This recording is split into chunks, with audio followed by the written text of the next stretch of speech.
आदरणीय दर्शक महानुभावहरू नमस्कार। कार्यक्रम सुदूर संवादको आजको यो नयाँ श्रृङ्खलामा तपाईहरूलाई हार्दिक स्वागत छ।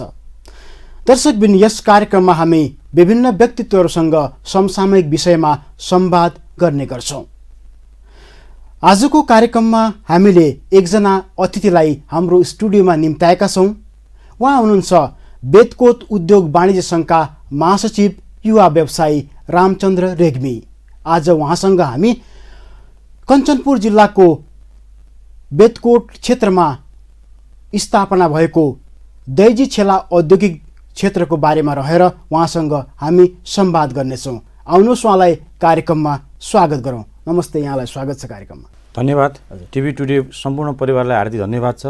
मलाई आफ्ना केही कुराहरू राख्ने अवसर दिनुभयो, स्टुडियोसम्म बोलाउनु भयो, यसका लागि म हार्दिक कृतज्ञता, हार्दिक धन्यवाद व्यक्त गर्न चाहन्छु। हजुर, अब राम सर, कहाँबाट हामी यो संवाद सुरु गरौँ भने जुन भनौँ न, यो सरकारले एउटा सुदूरपश्चिम क्षेत्रमा, त्यो पनि कञ्चनपुर हजुरको क्षेत्रमा एउटा औद्योगिक क्षेत्र, छेला दैजी औद्योगिक क्षेत्रको जुन प्रस्तावित भनौँ न भएको छ, यो अहिलेको भनौँ न हामी अहिले कुराकानी गर्दै रहँदा अहिलेको अवस्था कहाँनिर पुगेका छौँ, कसरी त्यो सम्भव भयो, यहीँबाट सुरु गरौँ। एकदम धन्यवाद दिन चाहन्छु म तपाईँलाई, र म धन्यवाद दिन चाहन्छु यो दैजी छेलामा औद्योगिक क्षेत्र स्थापना गर्नका लागि निकै लामो समयदेखि विभिन्न तह र तबकामा रहेर यो छेला औद्योगिक क्षेत्र घोषणा गरेर यो क्षेत्रलाई एउटा उद्योगको हब बनाउनका लागि यो सुदूरपश्चिममा रहेका र साबिक दैजी र सुना गाविसमा रहेका समग्र कञ्चनपुरमा रहेका विभिन्न उद्योग व्यवसाय साथीहरू, उद्योग वाणिज्य सङ्घका साथीहरू, अन्य जनप्रतिनिधिहरू सबैको अथक प्रयास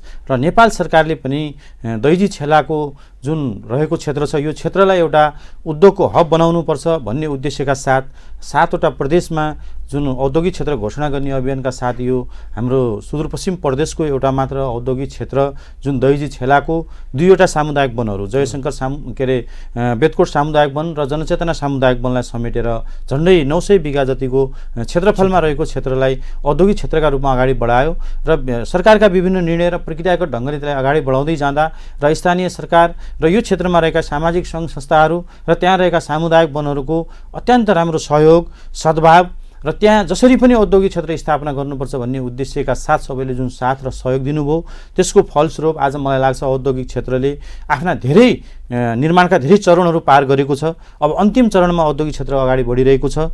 औद्योगिक क्षेत्रको लागि गर्नुपर्ने महत्त्वपूर्ण कामहरू जुन डिपिआर निर्माण गर्ने कुरा, EIA बनाउने कुरादेखि लिएर त्यहाँको सबै स्थलगत निरीक्षण गर्ने कुरा सबै सम्पन्न भएको छ र अहिले कन्सल्टेन्टले बनाएको EIA लाई नेपाल सरकारको जिल्ला वन तथा वातावरण मन्त्रालय अन्तर्गतको डिभिजन वन कार्यालयले भेरिफाई गरिरहेको छ। त्यो भेरिफाई गर्दा त्यो क्षेत्रमा रहेका सबै रुखहरू, बटैनहरू छपान गर्ने काम भइरहेको छ। त्यो छपान गर्ने काम पनि अब अन्तिममा पुगेको छ र आज मात्रै हामीले नेपाल सरकारका उद्योग वाणिज्य तथा आपूर्ति मन्त्री मान्य दामोदर भण्डारीजीलाई त्यो क्षेत्रको स्थलगत निरीक्षण गरायौँ र त्यहाँ जिल्ला प्रदेशको डिजी पनि हुनुहुन्थ्यो वनको, र हामीले हेर्दा झन्डै मलाई लाग्छ अब 4-5 दिनमा त्यो सबै छपानको काम सम्पन्न हुनेछ र छपानको काम सम्पन्न भइसके पश्चात जिल्ला वन कार्यालयले त्यो प्रतिवेदन बनाएर प्रतिवेदनलाई वन विभाग मार्फत क्याबिनेटमा पठाउनेछ। क्याबिनेटले निर्णय गरेर त्यसको भोगाधिकार औद्योगिक क्षेत्र व्यवस्थापन समिति लिमिटेडलाई दिनेछ र त्यो भोगाधिकार पाइसके पश्चात मलाई लाग्छ यो क्षेत्रमा औद्योगिक क्षेत्रमा उद्योगको निर्माण गर्ने काम सुरु हुनेछ र औपचारिक रूपले यो सुदूरपश्चिमको जुन दैजी छेला औद्योगिक क्षेत्र को जुन एउटा विकासको मूल फुट्ने काम सुरु हुनेछ भन्ने हामीले अपेक्षा गरेका छौँ। निकट भविष्यमै छिटै नै आजको मन्त्रीजीको प्रतिबद्धता पनि हामीलाई अत्यन्त हौसला प्रदान गरेको छ। उहाँले अब 8 गते त्यहाँ फिल्डमा एउटा औद्योगिक क्षेत्रको कार्यालय स्थापना गर्ने भन्नुभएको छ। त्यो सँगसँगै अब यो जुन भोगाधिकार लिने कुरा छ यसलाई 15 दिनभित्रै त्यो जिल्ला वन कार्यालय पठाएको प्रतिवेदनलाई क्याबिनेटमा राखेर निर्णय गरेर भोगाधिकार दिन्छौँ भन्नुभएको छ। हामी अत्यन्त खुसी भएका छौँ र फेरि म यो घडीमा सबै यो अहिलेसम्म कुनै पनि विवाद नगरिकन सबै सहयोग गर्ने आदरणीय महानुभावहरूमा पुनः धन्यवाद दिन चाहन्छौँ र यो औद्योगिक क्षेत्र निकट भविष्यमा निर्माण हुनेछ भन्ने कुरा यहाँ जानकारी सर यहाँले जसरी भन्नुभयो भनौँ न अरू तपाईँको अरू प्रदेशमा भइरहेका जुन औद्योगिक क्षेत्र तिनीहरूको भन्नु अहिलेसम्म काम अगाडि बढ्न नसकेको अवस्था विवादले गर्दा अब यो क्षेत्रको कसरी सम्भव भयो अलिकति हामीलाई बताइदिनुहोस् न यो कति क्षेत्रफलमा छ कस्तो खालको बन्ने छ अलिकति यो मलाई के लाग्छ भने दैजी छेलालाई सरकारले औद्योगिक क्षेत्र घोषणा गरिसके पश्चात यो क्षेत्रमा रहेका अघि पनि भने मैले यो क्षेत्रमा रहेका सामाजिक रूपमा अगाडि बढेका सम्पूर्ण अगुवा सामाजिक सङ्घ संस्थाको नेतृत्व गर्ने साथीहरूले र स्थानीय जनप्रतिनिधिहरूले र स्थानीय स्तरमा रहेका सामुदायिक वन त्यहाँ रहेका सङ्घ संस्थाहरू सबैले लामो समयदेखि हामीले वन संरक्षण गरेर सामुदायिक वन बनाएर यो क्षेत्रका बासिन्दाहरूको सबैको आर्थिक रूपले जुन किसिमको रूपान्तरण हुनुपर्थ्यो जुन किसिमको वृद्धि हुनुपर्थ्यो त्यो वृद्धि गर्न सकेनौँ तर पनि वन हामीले यति राम्रो संरक्षण गरेका छौँ अहिले पनि हेर्ने हो भने त्यो दुईटा सामुदायिक वन भन्दा माथि राष्ट्रिय वन रहेको छ राष्ट्रिय वन भन्दा 2 गुणा राम्रो वन संरक्षण भएको छ तर त्यहाँका जुन उपभोक्ताहरू छन् त्यहाँका जुन बासिन्दाहरू छन् त्यसको वरिपरि बस्ने जुन दुईटा ठुल्ठुला मुक्तकमयका शिविरहरू छन् ती बस्तीमा भएका बासिन्दाहरूको आर्थिक रूपले वृद्धि हुन सकेन आर्थिक अवस्था जहाँको त्यहीँ रह्यो त्यो कारणले पनि मलाई लाग्छ सबैले यसलाई हामीले विश्लेषण गरेर हेर्दा अब यो क्षेत्रको आर्थिक स्थिति वृद्धि गर्नका लागि यो क्षेत्रमा हामीले अब आर्थिक रूपले बलियो बनाउनका लागि यो रहेको जुन वन क्षेत्र छ कमसे कम वन क्षेत्रलाई नोक्सान हुने गरेर यहाँ उद्योगहरू स्थापना गरेर औद्योगिक क्षेत्र बनायौँ भने पक्कै पनि यहाँ रोजगारीको बाटो खुल्नेछ यहाँका थुप्रै जुन विभिन्न खालका रोजगारी नपाएका जुन बासिन्दाहरू छन् रोजगारी नभएर अहिले हामीसँग आर्थिक अवस्था कमजोर भएको छ उहाँहरू सबैले रोजगारी पाउनेछ र आर्थिक रूपले यो ठाउँ बलियो हुनेछ भन्ने विश्लेषणका साथ यो क्षेत्रमा रहेका सम्पूर्ण राजनीतिक दल यहाँका कञ्चनपुर उद्योग वाणिज्य सङ्घ बेतकोट उद्योग वाणिज्य सङ्घ यहाँका विगतका जनप्रतिनिधिहरू दैजी र सुना गाविसका निर्वाचित अध्यक्षज्यूहरू अहिले बेतकोट नगरपालिकाका जननिर्वाचित मेयर साहबहरू लगायतका सबै वडा अध्यक्षज्यूहरूले जुन सहयोग गर्नुभयो उहाँहरू सबैको यो बनाउनुपर्छ भन्ने जुन एउटा अठोट आयो त्यो अठोटका कारणले हामीले घोषणा गरेको दिनदेखि कुनै विवाद भोग्नु परेन जे समस्या आयो त्यो समस्या स्थानीय ठाउँमा छलफल गरेर हामीले सहज ढङ्गले टुङ्ग्यायौँ समाधान गऱ्यौँ सामुदायिक वनहरूसँग पनि हामीले बैठक गऱ्यौँ छलफल गऱ्यौँ सामुदायिक वनले सहज ढङ्गले स्वीकार गर्नुभयो यी कुराहरूलाई त्यस्तै स्थानीय स्तरका राजनीतिक दलहरूसँग पनि बैठक गऱ्यौँ छलफल गऱ्यौँ उहाँहरूले पनि सहज ढङ्गले यहाँ निर्माण गर्नुपर्छ भन्ने कुरा आयो त्यस्तै उद्योग व्यवसाय साथीहरू जतिखेर पनि बोलाउँदा यहाँ औद्योगिक क्षेत्र स्थापना गर्नु पर्यो भने सबैको एउटा स्वर रह्यो जसका कारण आज दैजी छेला औद्योगिक क्षेत्र एउटा परिणाममा पुग्न लागेको छ र परिणाममा पुग्नेछ निकट भविष्यमै हामी यसमा धेरै खालका साना ठुला उद्योगहरू स्थापना गरेर यो एउटा औद्योगिक हबका रूपमा घोषणा गर्नेछु र मलाई लाग्छ सबैको साथ र सहयोगले आज यो निर्विवाद रूपमा अगाडि बढिरहेको छ आगामी दिनमा छिट्टै नै यसै ढङ्गले अगाडि बढ्नेछ अब यो सर यो जसरी यो छेला औद्योगिक क्षेत्र भनौँ एउटा बनिसकेपछि यहाँ भनिएको छ जसरी यसका भनौँ न उद्योगहरूलाई एउटा आकर्षण पुर्याउनको लागि न्यूनतम 5 वर्षका लागि भाडामा पूर्ण छुट 10 वर्षपछि मात्रै भनौँ न भाडा कायम गर्ने अरू के छन् त्यसका भनौँ न विशेषताहरू यो कसरी अगाडि बढ्नेछ बताइदिनुहोस् न म यहाँलाई के आग्रह गर्न चाहन्छु भने खास गरी टिभी टुडे मार्फत सबै श्रोताहरूमा पनि आग्रह गर्न चाहन्छु अहिले हामी औद्योगिक क्षेत्र निर्माणको क्रममा छौँ पक्कै पनि मलाई लाग्छ नेपालको अवस्था अत्यन्त आर्थिक रूपले हामी कमजोर छौँ यो निर्माण भइरहँदा सितिमिति सहज ढङ्गले सबै उद्योगपतिहरू यहाँ नआउन सक्छन् त्यसका लागि हामी आगामी दिनमा अब हाम्रो सबैभन्दा नजिक अहिले कञ्चनपुर जिल्ला यस्तो जिल्ला हो कि जुन भारतको राजधानी दिल्लीबाट सबैभन्दा नजिकको क्षेत्र हो हाम्रो अहिले अनि यहाँलाई म के आग्रह पनि गर्न चाहन्छु भने गड्डा चौकी अहिले महाकालीमा 4 लेनको पुल बनिसके पश्चात सुखा बन्दरगाहको कुरा छ यी कुराहरू निर्माण हुँदा नेपालको सबै सीमानाका मध्ये सहज सीमानाका गड्डा चौकी सीमानाका हुनेछ अनि अर्को जुन अहिले हाम्रो यहाँ भारतको रुद्रपुरमा रहेको औद्योगिक क्षेत्र छ ठुलो औद्योगिक क्षेत्र त्यो हामीबाट एकदमै नजिक 84 किलोमिटर मात्रै टाढा छ 1.5 घण्टामा हामी त्यहाँ सहज पुग्न सक्छौँ त्यसो भएका कारणले पनि हामी यो पोलिसी निर्माण गर्ने कुरा यहाँ ल्याउने उद्योगहरूलाई कसरी सञ्चालन गर्ने र राम्रा उद्योगपतिहरूलाई कसरी यहाँ ल्याउन सक्ने त्यसका लागि राज्यले पोलिसी निर्माण गर्ने कुरामा 5 वर्ष राज्यले राजस्व छुट दिएर हुन्छ कि स्थानीय सरकारले अन्य कुनै सहुलियत दिएर हुन्छ कि यो पोलिसी निर्माण गर्ने काममा हामी लाग्नेछौँ यसका लागि यहाँका स्थानीय उद्योग व्यवसायहरू यहाँका उद्योग हाम्रो उद्योग वाणिज्य सङ्घहरू सबै लाग्नेछौँ र हामी के आशावादी छौँ भने यदि सरकारले यहाँ औद्योगिक क्षेत्र निर्माण गरिसक्यो सम्पन्न गर्यो भने यहाँ खाली रहने छैन ठाउँ। हामीले यो विगतमा औद्योगिक क्षेत्र निर्माण गर्ने क्रममा पनि यो औद्योगिक क्षेत्र निर्माणका लागि यहाँ उद्योगहरू स्थापना गर्नका लागि एउटा निवेदन सङ्कलन गरेका छौँ। झन्डै मलाई लाग्छ म त्यो निवेदन सङ्कलनमा 500 देखि 1000 जति निवेदनहरू हामी कहाँ परेका छन्। ती निवेदकहरूले अहिले पनि हामीलाई सोधिरहेका छन् कहिले हो औद्योगिक क्षेत्र निर्माण हुने, हामी त्यहाँ उद्योग हाल्छौँ भन्ने खालको बाहिरबाट धेरै कुरा आइरहेको छ। अहिले सरकारले दिने छुटका लागि भोलि पोलिसी रूपमा नै काम गरेर अब अहिले हामीले भने जस्तो 5 वर्ष 10 वर्ष छुट गर्दा पनि भोलि उद्योगीहरू नआउन सक्छन्। त्योभन्दा अझ राम्रो अफर पनि दिनुपर्ने अवस्था आउन सक्छ। त्यो अवस्था दिनका लागि पनि हामी तयार हुनुपर्छ भन्ने कुरा हामीले महसुस गरेका छौँ। मलाई लाग्छ सम्भवतः नेपाल सरकार, स्थानीय सरकार पनि यो कुराहरूबाट पछि हट्दैन। र म के आग्रह गर्न चाहन्छु भने भोलि उद्योगहरू ल्याउने कुरा र सञ्चालन गर्ने कुरा दोस्रो फेजमा हामी त्यसलाई अगाडि बढाउँछौँ। राज्यको पोलिसी निर्माण गरेर त्यो पोलिसी निर्माणका आधारबाटै उद्योगहरू यहाँ स्थापना गर्ने र औद्योगिक क्षेत्र बनिसकेपछि यसलाई खाली नरहन दिने कुरामा हामी प्रतिबद्धताका साथ लाग्नेछौँ। र अहिले पहिलो चरण भनेको औद्योगिक क्षेत्र निर्माण गर्नुपर्नेछ। यो औद्योगिक क्षेत्र निर्माण गर्नु अत्यन्त जरुरी छ। यसका लागि भोगाधिकार लिएर यो भित्रका जुन हाम्रो निर्माण गर्नुपर्ने संरचनाहरू छन्, भोलि बिजुलीको कुरा छ, खानेपानीको कुरा छ, ढल्ने गाछका कुराहरू छन्, यी सबै संरचनाहरू निर्माण भइसकेपछि सम्भवतः सहज ढङ्गले सरकारमा एउटा सबै आउने खालको एउटा वातावरण निर्माण गरेर यो औद्योगिक क्षेत्रलाई अगाडि बढाउनेछौँ र त्यसका लागि हामी सधैँ लागिरहनेछौँ। र सरकार पनि लाग्छ भन्ने हामीले आशा र अपेक्षा गरेका छौँ। किनकि नलाग्ने भए त सरकारले यत्रो ठुलो लगानी, अहिले हामी झन्डै अरबौँको लगानी लाग्दैछ, त्यहाँ 5-7 अरबको प्रोजेक्ट हो। त्यो अरबको प्रोजेक्ट बनाइसकेपछि खाली रहँदैन होला भन्ने हामीलाई विश्वास छ। अहिले त्यसै पनि मान्छेले अहिले लगानीकर्ताहरूले अहिले जग्गा किन्न सक्ने स्थिति छैन आफ्नो उद्योग निर्माणका लागि। अनि बिजुली जग्गा जेन तेन जग्गा किनिहाले पनि त्यहाँ बिजुली ल्याउने, खानेपानी जोड्ने, ढल निकास गर्ने धेरै कुराहरू अहिले समस्या छन्। त्यो कारणले पनि यदि सबै ती समस्याहरू समाधान गरेर औद्योगिक क्षेत्र निर्माण भयो भने मलाई लाग्छ भोलि त्यो ठाउँ खाली रहन्छ र त्यहाँ उद्योग सञ्चालन गर्ने मान्छेहरू पाइँदैन भन्ने त हामीले कल्पना पनि गरेका छैनौँ। थुप्रै नेपालका मान्छेहरू आउँछन्, नभए केही सब्सिडीहरू दिएर इन्डियाबाट ल्याउने उद्योगपतिहरूलाई पनि ल्याउने। त्यो सँगसँगै अब दोधरा चाँदनीमा जुन सुक्खा बन्दरगाह बन्ने कुरा छ, त्यहाँसम्म भारतले पनि रोड सर्वे गरिसकेको छ। त्यो सुक्खा बन्दरगाह भन्दा त अझ झन् यहाँ एकदमै राम्रा उद्योगपतिहरू ल्याएर राम्रो औद्योगिक क्षेत्र सञ्चालन गर्न सक्ने ठाउँ छ।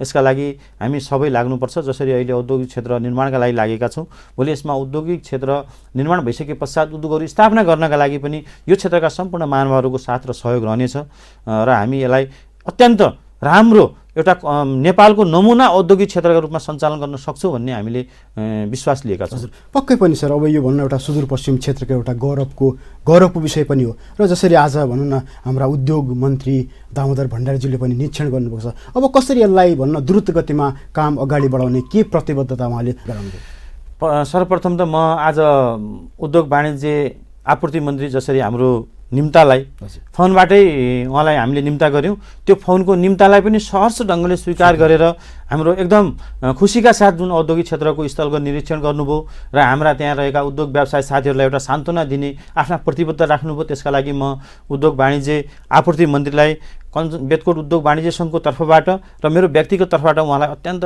हार्दिक आभार र धन्यवाद व्यक्त गर्न चाहन्छु। हामीलाई एउटा हौसला प्रदान भएको छ। आज औद्योगिक क्षेत्र उहाँले निरीक्षण गरिसके पश्चात उहाँले त्यही ठाउँबाट, जुन ठाउँमा औद्योगिक क्षेत्र निर्माण हुन्छ त्यही ठाउँबाट भन्नुभयो 8 गते म यहाँ कार्यालय सञ्चालन गर्छु भन्नुभयो आज उहाँले। त्यो एउटा अत्यन्त खुसीको कुरो हो हाम्रो लागि। औद्योगिक क्षेत्रको कार्यालय त्यहाँ राख्दा त मलाई लाग्छ धेरै कामहरू सजिलो र सहज छिटो छरितो ढङ्गले हुने अवस्था छ। त्यो उहाँले प्रतिबद्धता गर्नुभएको छ। त्यस्तै त्यो औद्योगिक क्षेत्रको जुन भोगाधिकार लिने कुरा छ, भोगाधिकार लिने कुरामा मैले अघि पनि भनिसकेँ, भोगाधिकारका लागि जिल्ला वन कार्यालयले रुख छपानको काम अन्तिम चरणमा पुगिसकेको छ र केही पुरानो गरेको EIA को भन्दा अलिकति रुखको सङ्ख्या बढेको छ भन्ने आएको छ। तथापि त्यो रुख बढेको सङ्ख्याले पनि धेरै फरक पार्ने अवस्था देखिएको छैन, किन 5 वर्ष अगाडि गरेको EIA र अहिले गरेको छपानले अलि सानो रुख पहिलाको अहिले ठुलो भएको हुनसक्छ। त्यो कारणले उहाँले चाहिँ अब यो भोगाधिकार दिने कुरा पनि म यो महिनाभित्रै यहाँको जिल्ला वन कार्यालयको प्रतिवेदन गइसके पश्चात क्याबिनेटमा राखेर यथाशीघ्र भोगाधिकार दिने काम निर्णय गराउँछु भन्नुभएको छ। यदि गराइदिनु भयो भने हाम्रो औद्योगिक क्षेत्र बन्यो भन्ने कुरामा हामी ढुक्क छौँ। अत्यन्त खुसी भएका छन् यहाँका सबै उद्योग व्यवसायहरू। उद्योग मन्त्रीज्यूले आज यो क्षेत्र अहिले सुदूरपश्चिमबाट जुन प्रतिनिधित्व गरिराख्नु भएको छ, उहाँले कञ्चनपुरका अन्य सुक्खा बन्दरगाहका कुरा, महाकाली कोरिडोरका कुरादेखि लिएर गड्डा चौकीदेखि अतरियासम्म जुन एउटा 6 लाइनको रोड बनाउने कुरा छ महेन्द्र राजमार्गलाई, उहाँले अत्यन्त सहर्ष ढङ्गले स्वीकार स्वीकार गरेर यसका लागि पहल कदमी गर्छु भन्नुभएको छ। हामी सम्पूर्ण सुदूरपश्चिमवासीको तर्फबाट पनि उहाँलाई हार्दिक धन्यवाद दिन चाहन्छौँ र उहाँले गरेको प्रतिबद्धता हामी प्रतिबद्धतामा मात्र सीमित रहने छैन, त्यो सुदूरपश्चिमको मुहार फेर्नका लागि बन्ने महत्त्वपूर्ण योजनाहरू छन्, ती योजनाहरूले सार्थकता पाउनेछौँ भन्ने विश्वासमा दृढ विश्वासका साथ हामी अघि बढेका छौँ। अब सर, तपाईँ भन्नु एउटा युवा एउटा व्यवसायी हुनुहुन्छ र यो बेतकोट उद्योग वाणिज्य सङ्घको महासचिव हुनुहुन्छ। अहिले खास गरी यो भनौँ न तपाईँको उद्योग जुन वाणिज्य सङ्घमा आबद्ध भनौँ न युवा उद्योगीहरूका लागि खास गरी कसरी उनी हकितको लागि यहाँहरूले काम गर्दै हुनुहुन्छ? अब सर्वप्रथम त अब अहिले पछिल्लो समयमा कोरोनाका कारणले र अहिले आर्थिक अलिकति मन्दी भएका कारणले धेरै व्यवसायहरू धराशायी हुने परिस्थितिमा आएका छन्। हामीले पहिले जुन रेसियोमा व्यवसाय चलाइराखेका साथीहरूको अहिले त्यो 50% भन्दा पनि अझ तल व्यवसाय झरेको छ। त्यो भएका कारणले पनि फेरि अहिले पछिल्लो समयमा गएर जुन ब्याङ्कले अत्यन्त एउटा महँगो ब्याज दर लगाएको छ, त्यो ब्याज दरको पनि सबैभन्दा ठुलो मार्का अहिले व्यवसायहरूलाई परेको छ। आज कम ब्याज दरको रकमको ब्याज त तिर्न सक्ने अवस्थामा छैनन् व्यवसायहरू, त्यसैमा फेरि ब्याङ्कले ठुलो ब्याज दर बढाएर थुपारिदिएका कारणले पनि धेरै व्यवसायहरूलाई समस्या भएको छ। अझ हामीले खास गरेर भन्दा यो क्षेत्रमा रहेका युवा अन्य सबै व्यवसायहरूको विभिन्न समयमा आउने समस्याहरूको पैरवी गर्नका लागि र अहिले पनि उद्योग वाणिज्य सङ्घ लगायतका हामी सबै सङ्घ संस्थाहरूले जुन ब्याङ्कले लगाएको यो जुन महँगो ब्याज दर छ, यो ब्याज दरलाई जसरी पनि घटाउनुपर्छ, कम गर्नुपर्छ र अन्य अब यो गरिबीको रेखामुनि कमजोर व्यवसायहरूलाई विभिन्न खालका लघुवित्तहरूले ब्याङ्कहरूले दिएको ऋण मारका कारण आज धेरै व्यवसायहरू सडकमा पुगेको अवस्था छ, व्यवसाय छोड्न बाध्य भएका छन्। हामी यस्ता व्यवसायहरूका लागि पनि पैरवीहरू गर्ने, नेपाल सरकारसँग समन्वय कोर्डिनेसन गरेर केही समयका लागि त्यस्ता व्यवसायहरूलाई सब्सिडी खालको ऋणहरू दिने अनि सब्सिडी खालका केही सरकारका कार्यक्रमहरू ल्याउने र आफ्नो आन्तरिक उत्पादनसँग अझ व्यवसायहरूलाई बढी जोड्ने कुरामा स्थानीय सरकार र प्रदेश सरकार सङ्घ सरकारसँग हामीले अनुरोध गरिरहेका छौँ। हामी देखिरहेका छौँ अहिले हामीले धेरै कुराहरू बाहिरबाट ल्याउनु पर्ने भएका कारणले हामीसँग आफ्नो उत्पादन नभएका कारणले पनि हामी सबैले अब आफ्नो उत्पादनसँग जोड्नु पर्यो भन्ने अभियानका साथ पनि लागेका छौँ र हामी धेरै युवा साथीहरूलाई अब हामी सबैले उत्पादनसँग जोडिनुपर्छ। एउटा बाहिरबाट किनेर ल्याएको सामान बेचेर मात्र पनि हुँदैन, हाम्रो क्षेत्रमा हामीले उत्पादन गर्नु पर्यो, तरकारी हामीले उत्पादन गर्नु पर्यो, आलु हामीले उत्पादन गर्नु पर्यो, गोबी हामीले उत्पादन गर्नु पर्यो भन्ने खालका एउटा अब स्थानीय सरकार प्रदेश सरकार र सङ्घ सरकारले यस्ता उत्पादनमूलक कार्यक्रमहरू ल्याएर आउनु पर्यो र यस्ता युवा साथीलाई काममा लगाउनु पर्यो भन्ने यस्तै खालका पैरवीहरू हामी गरिरहेका छौँ र आगामी दिनमा पनि यी कुराहरूलाई अगाडि बढाउँदै जाने र सरकारसँग पनि अनुरोध आग्रह गर्दै जाने र यसरी थिचोमिचोमा परेका विभिन्न खालका हुन्छ नि यो समस्याहरूले पिरुल्दै गएका व्यवसायहरूको हकहितमा बोल्नका लागि हामीले वाणिज्य सङ्घहरू बनाएका छौँ। यी वाणिज्य सङ्घलाई त्यस्तै काममा प्रयोग गर्नेछौँ र हामी लागिरहेका छौँ, फेरि पनि निरन्तर अगाडि बढ्नेछौँ। अब हजुर अर्को कुरा जसरी यो होटल व्यवसायी सङ्घ कञ्चनपुरको महासचिव हुनुहुन्छ। अब होटल व्यवसाय भनेको एउटा पर्यटनको मेरुदण्ड पनि हो। के छ अब सर, कसरी यो क्षेत्रमा बढी हुन त हाम्रो कञ्चनपुर एउटा पर्यटन हिसाबले आफैमा उर्वर भूमि छ, बढीभन्दा बढी पर्यटकहरूलाई भित्राएर खास गरी यहाँको आर्थिक भनौँ एउटा समृद्धिमा टेवा पुग्नको लागि कसरी तपाईँ जस्ता होटल व्यवसायहरू लागिरहनु भएको छ? के छ योजना? कसरी हामीले कञ्चनपुर होटल व्यवसाय सङ्घ र कञ्चनपुरको व्यापारलाई मध्यनजर गर्दा खास गरिकन पर्यटनहरू आउने, हाम्रो कञ्चनपुरमा आउने पर्यटक भनेका भारतीय पर्यटक नै बढी छन्। त्यो सँगसँगै अन्य विदेशी पर्यटकहरू पनि आउँछन्, तर दैनिक रूपमा कञ्चनपुरको बजारलाई चलायमान बनाउनका लागि ल्याउन सक्ने भनेको हामीले भारतीय पर्यटक नै हो। त्यो पनि अझ भारतको राजधानी दिल्ली सबैभन्दा नजिक अनि रुद्रपुर लगायतका अन्य महत्त्वपूर्ण पर्यटकीय क्षेत्रहरू देहरादुन, हरिद्वार, ऋषिकेश लगायतका त्यो जस्तै हामी नैनीताल, यी ठाउँहरू योबाट नजिक भएका कारणले पनि अझ धेरै पर्यटकहरू ल्याउन सक्ने ठाउँ छ। तथापि हाम्रो अलिकति सीमा नाकामा भएको समस्याका कारणले जुन महाकालीमा बनेको अहिले चलिरहेको पुल छ, त्यो पुल केही समय बन्द गरिदिने, केही समय खोल्ने, अनि गाडीको एक्सिस पनि बनवासासम्म मात्रै छ। बनवासाभन्दा यता बाटोमा जुन आउने अरू ठाउँहरू छ, त्योबाट आउँदा पनि आउने मान्छेहरूलाई, त्यहाँबाट आउने पर्यटकहरूलाई, त्यहाँबाट आउने नेपालीहरूलाई अलिक समस्या भएका कारणले अहिले यो सीमा नाका अलिक सुकेको छ। यसका लागि हामीले धेरै पटक कञ्चनपुर जिल्लामा रहेका विभिन्न सङ्घ संस्थाहरू, होटल व्यवसाय सङ्घ, उद्योग वाणिज्य सङ्घ, निर्माण लगायतका बस व्यवसाय समितिहरू सबैले समन्वय गरेर यो सीमा नाकालाई सहज बनाउनु पर्यो। कम्तीमा यो बाटोबाट आउने मान्छेलाई सहजता ल्याउनु पर्यो भनेर धेरैचोटि जिल्ला लेभलका मिटिङहरू गरिरहेका छौँ। अनि पर्यटकको दृष्टिकोणले हेर्दा त आज शुक्लफाटा जतिको मलाई लाग्छ पर्यटकीय गन्तव्य सुदूरपश्चिममा अर्को हुन सक्ने अवस्था छैन, जुन कञ्चनपुरमा रहेको छ, जुन सहज सबै मान्छेहरूको एक्सेस हुनसक्छ, सहज ढङ्गले आउने जाने बाटो सहज बनाउनु पर्यो भनेर हामी लागिरहेका छौँ। हामीले गत वर्ष मात्रै नेपाल सरकारको सङ्घीय सरकारसँग अनुरोध गर्दा जुन शुक्लाफाटाभित्र जाने जुन बाटो छ त्यो बाटोलाई न्यूनतम पिच गर्न नसकिने पानी पिच गर्नु पर्यो। यहाँ आएको पर्यटकहरूले शुक्लाफाटा हेर्न आएको पर्यटकले 12 महिना सजिलो ढङ्गले पैसा तिरेर भए पनि शुक्लाफाटा जान पाउनु पर्यो। अब हामीले कतिपय ठाउँमा त्यहाँ पानी परेका कारणले बाटो राम्रो भएन भने मान्छे त्यहाँ पुगेर फर्किनुपर्ने अवस्था आउँछ।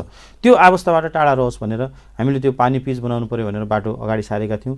मलाई लाग्छ झन्डै 20-25 किलोमिटर पानी पिच बनेको छ। अझ पनि सरकारले त्यसलाई पूर्णता दियोस् र यो पर्यटकीय क्षेत्रका लागि कञ्चनपुर जिल्ला अत्यन्त राम्रो र अत्यन्त सम्भावना बोकेको ठाउँ छ। यहाँ प्राकृतिक ठाउँहरू पनि छन्, कृत्रिम ठाउँहरू पनि छन्, भारतका पर्यटकीय क्षेत्रहरू अत्यन्त नजिक छन्। त्यो कारणले पनि यो पर्यटकको हब बन्न सक्ने ठाउँ छ।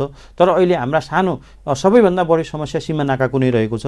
यसलाई सजिलो बनाउनका लागि अब महाकालीमा जुन पुल बनिरहेको छ त्यो पुल निर्माण कार्य सम्पन्न भइसकेपछि त्यसले पनि सहजता पाउनेछ र हामी यसका लागि अब यो पर्यटकहरूलाई भित्राउनका लागि सीमा नाकालाई सहज बनाउने कुरा र यहाँका जुन पर्यटकीय क्षेत्रहरू छन् ती पर्यटकीय क्षेत्रहरूको जुन भौतिक पूर्वाधारको संरचना छ त्यसलाई अलि बलियो बनाउने कुरा र सजिलो ढङ्गले बाहिरबाट आएका पर्यटकहरूले यहाँका पर्यटकीय क्षेत्रहरूमा पुग्न सक्ने खालको एउटा एक्सेस बनाउने काममा लागिरहेका छौँ। कतिपय ठाउँमा निर्माण भइसकेको छ, कतिपय ठाउँमा निर्माण होला।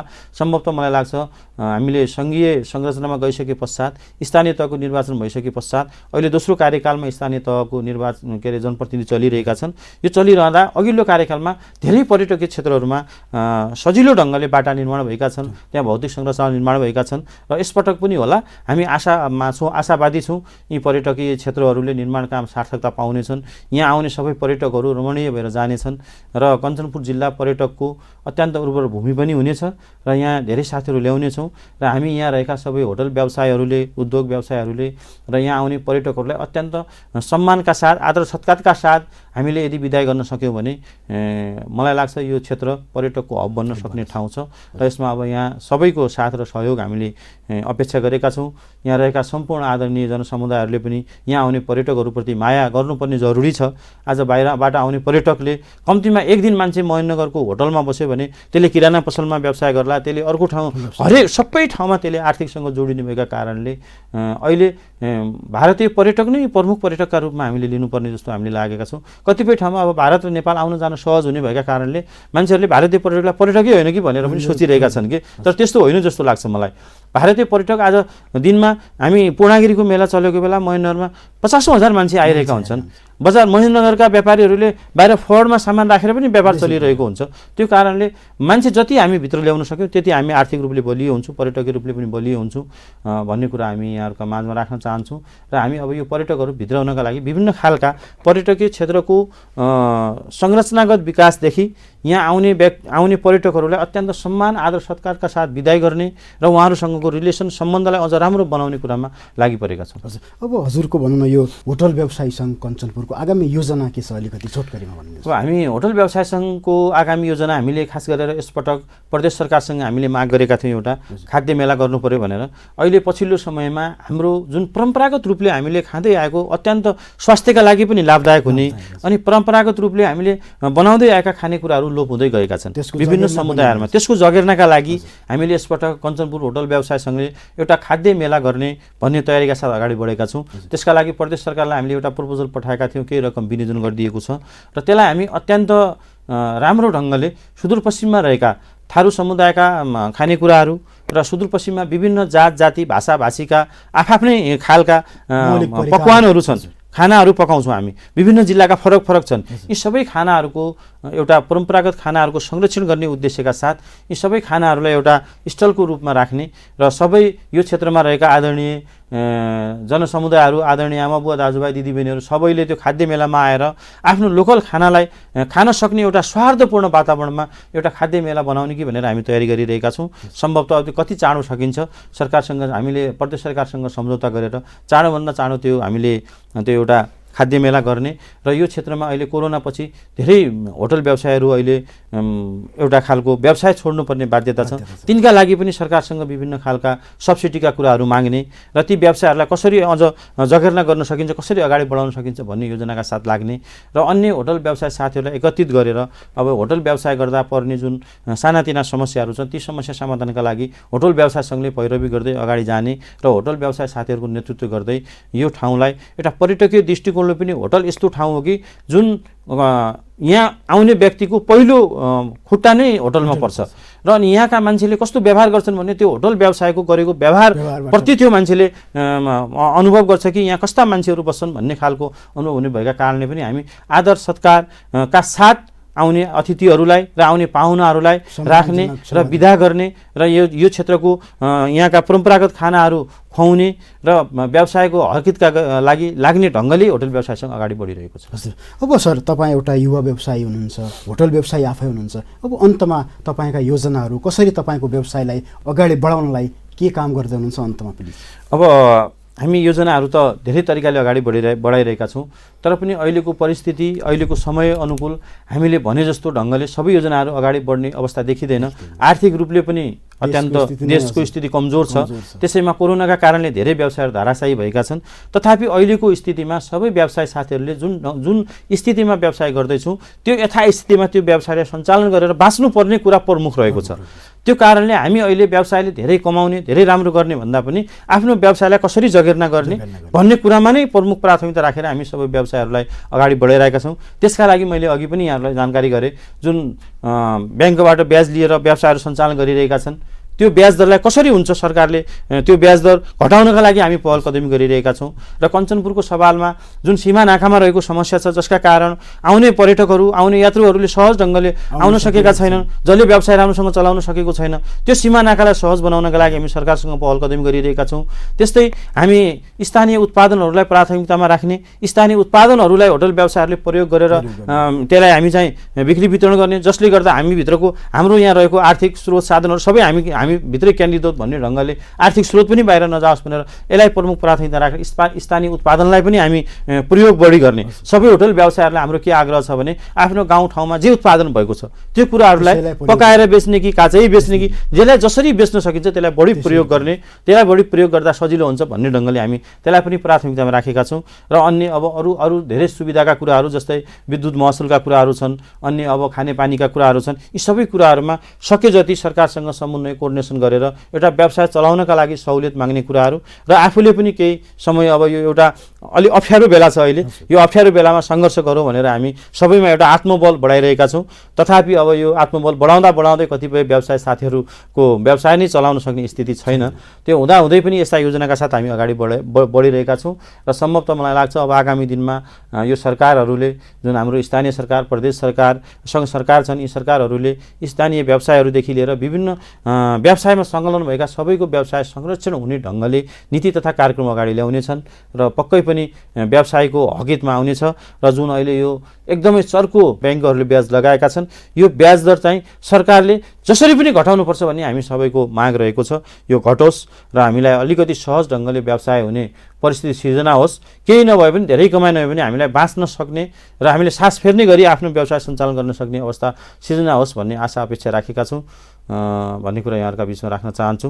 र अब यहाँले चाहिँ यो टिभी टुडेमा आउने अवसर दिनुभयो, केही कुरा राख्न समय दिनुभयो, धन्यवाद पनि दिन चाहन्छु। हजुर, हुन्छ सर, यहाँको समय र संवादको लागि यहाँलाई पनि धेरै धेरै धन्यवाद छ। एकदम धन्यवाद छ हजुरहरूलाई, फेरि अवसर दिनुभएछ भने यहाँहरूका बिचमा आउने प्रतिबद्धताका साथ सम्पूर्ण यहाँ हाम्रो आवाज सुन्ने सबै आम आमा बुवा दाजुभाइ दिदीबहिनीहरूमा पनि म हार्दिक धन्यवाद व्यक्त गर्दै बिदा हुन्छु। हस्त नमस्ते। नमस्ते दर्शकबिन, आजको कार्यक्रममा हामीले बेतकोट उद्योग वाणिज्य सङ्घका महासचिव रामचन्द्र रेग्मीज्यूसँग कुराकानी गऱ्यौँ। कार्यक्रम यही सकिन्छ। म लगायत सम्पूर्ण कार्यक्रम युनिट यहाँहरूमाझ बिदा चाहन्छौँ। नमस्कार।